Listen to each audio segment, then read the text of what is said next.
to leave the forest. She came to the abbey, rang the bell, and asked for food. While she stood quietly at the gate waiting, the children ran around. One of them came and pulled at her skirt. He had discovered something he wanted her to see. Robber Mother followed him. The abbey was surrounded by a high wall, but a back gate stood ajar. They pushed the gate open and entered. The abbey was managed by Abbot Hans, and just inside the wall he planted a little garden. It was summer and the garden fairly dazzled with flowers. Abbot Hans came out of the building and asked Mother Robert if the garden pleased her. She answered quietly, "I thought I had never seen a prettier garden, but now I see that it can't be compared with one I know of. You, a holy man, must know that on every Christmas Eve, the Gwynga forest is transformed into a beautiful garden to honor the hour of the Lord's birth. We live in the forest and we see it every year." Ever since his childhood, Abbot Hans had heard it said that on Christmas Eve the forest was dressed in holiday glory. He had often longed to see it. Now he begged Mother Robert that he might come on to Robber's Cave on Christmas Eve. Robber Mother said no at first, for she was thinking of the peril that might befall Robber Father if she permitted one of her children to show him the way. But her wish to prove to him that the forest on Christmas Eve was more beautiful than his garden got the best of her. She told him, "You may not bring more than one person with you, and you are not to trap us on your word as a holy man." This Abbot Hans promised. Archbishop Aslan came to the abbey, and lay brother heard Abbot Hans ask the bishop for a letter of pardon for Robber Father, so he could live among respectable folks. Abbot Hans told the bishop about Gwynga forest, which every year at Yuletide clothed itself in summer bloom. If these bandits are not so bad, but that God's glories can be shown to them, we can't be too wicked to have the same blessing, he said. The archbishop promised, "Abbot Hans, any day you send me a bloom from the garden in Gwynga forest, I will give you a letter of pardon for Robber Father." On Christmas Eve, Abbot Hans was on his way to the forest cave, led by one of the robber children, and with him was lay brother. Deep in the forest loomed a mountain wall, and in the wall was a door. The youngster opened the door, and Abbot Hans looked into a mountain grotto. "Come in and bring the horses so they don't freeze in the night cold," called Mother Robert. Abbot Hans thought he had never seen such poverty. Nothing was being done to celebrate Christmas. Abbot Hans sat by the fire and told Mother Robert about the Christmas preparations he had seen on the journey, reminding her of the feast she remembered in her youth when she lived at peace with mankind. Father Robert turned to Abbot Hans and clenched his fist. "Did you come here to coax my wife and children from me? Don't you know I'm an outlaw and may not leave this forest?" Abbot Hans looked him in the eyes. "It is my purpose to get a letter of pardon for you from Archbishop Aslan." "If I could get a pardon from Aslan," said Father Robert, "I promise I will never steal again." Suddenly Mother Robert rose. "We are forgetting to look at the forest. I can hear the Christmas bells ringing."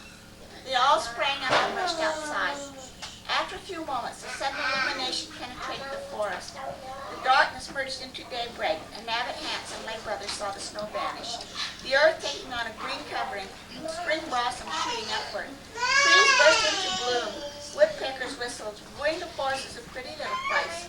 A flock of birds perched in the fir trees. Squirrels played. Forest flowers covered the ground. Abbot Hans bent down to pick a strawberry blossom.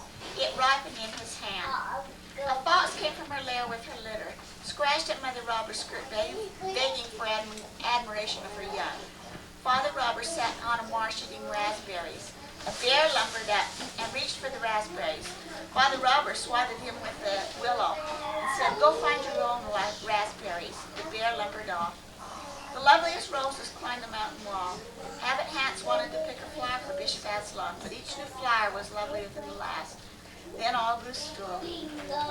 Birds hushed, flowers ceased to grow, and in the distance faint harp tones and celestial song was heard. Abbot Hans' face was radiant, but lay brother had dark thoughts.